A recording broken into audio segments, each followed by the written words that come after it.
आज Doubtnut app download करें। Doubtnut पर अपने सभी गणित, रसायन विज्ञान, भौतिक विज्ञान और जीव विज्ञान के डाउट्स का करो सफाया। बस प्रश्न की फोटो खींचो, एक ही प्रश्न को क्रॉप करो और तुरंत वीडियो सोल्यूशन पाओ।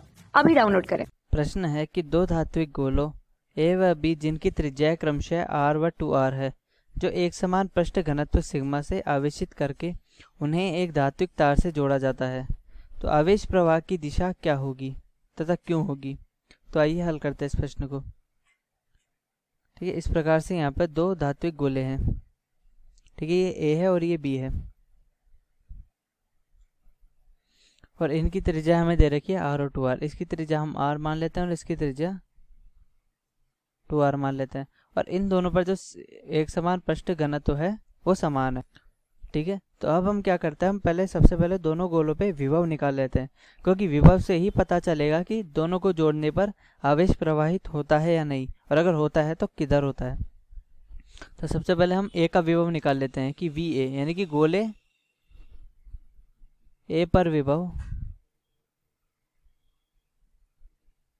ये वी ए बराबर कितना लिखा जाएगा, के क्यू बाई आर पे, माफ कीजिएगा आर नहीं, कैपिटल आर होती है यहाँ पे हमारी त्रिज्या, और जहाँ पे के बराबर होता है 1/4 पाई एप्सिलॉन नॉट।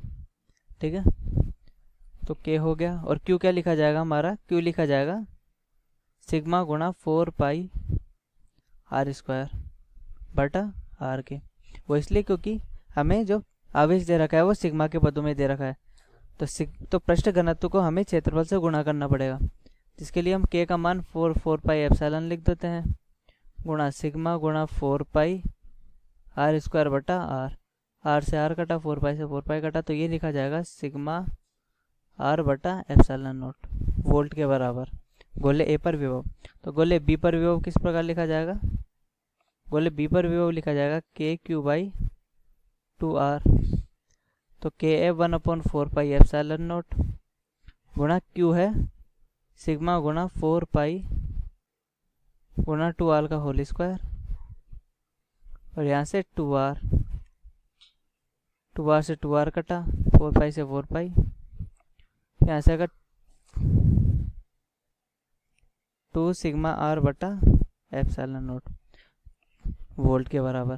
तो हम यहाँ से क्या देखते हैं कि गोले V का जो विभव है वो बड़ा आ रहा है गोले A से, यानी गोले V पर विभव गोले A से ज़्यादा होगा। तो अगर हम इनको एक धात्विक तार से जोड़ देते हैं इस प्रकार से, अब एक धात्विक तार से जोड़ दिया तो जो आवेश होता है वो हमेशा उच्च विभव से निम्न विभव की ओर प्रवाहित होता है, यानी कि धनात्मक आवेश हमेशा उच्च विभव से निम्न विभव की ओर जाता है। ठीक है, जब भी हम धनात्मक आवेश की बात करेंगे, अगर यहाँ ऋणात्मक आवेश होता तो ऋणात्मक आवेश का क्या होता कि वो निम्न विभव से उच्च विभव की ओर जा रहा है। अब चूंकि हमें प्रश्न में आवेश पूछा है तो हम इधर धनात्मक आवेश मान के चलते हैं, तो हम देख सकते हैं कि बी का विभव ज़्यादा है और ए का विभव कम है, तो अतः हम आसानी से कह सकते हैं कि जो आवेश होगा वो बी से ए की ओर प्रवाहित होगा, यानी कि यहाँ से कुछ आवेश जाएंगे और इस ए पर चल जाएंगे, और यह आवेश प्रवाह तब तक होगा जब इन दोनों गोलों का जो विभव है वो समान न हो जाए, यानी कि स्थानांतरण के पश्चात वी ए बराबर वी बी ना हो जाए। तो हम आवेश प्रवाह की दिशा क्या होगी, आवेश प्रवाह की दिशा होगी बी से ए की ओर, और इसका कारण यही है कि जो धनात्मक आवेश होते हैं वो हमेशा उच्च विभव से निम्न विभव की ओर गमन करते हैं। ठीक है, तो इस प्रकार हमारे प्रश्न हल हुआ। कक्षा 6 से 12वीं से लेकर नीट, IIT, JEE वो एडवांस के लेवल तक 1 करोड़ से ज्यादा छात्रों का भरोसा। आज ही डाउनलोड करें डाउटनेट ऐप या व्हाट्सएप करें अपने सारे डाउट्स 8400 400 400 पर।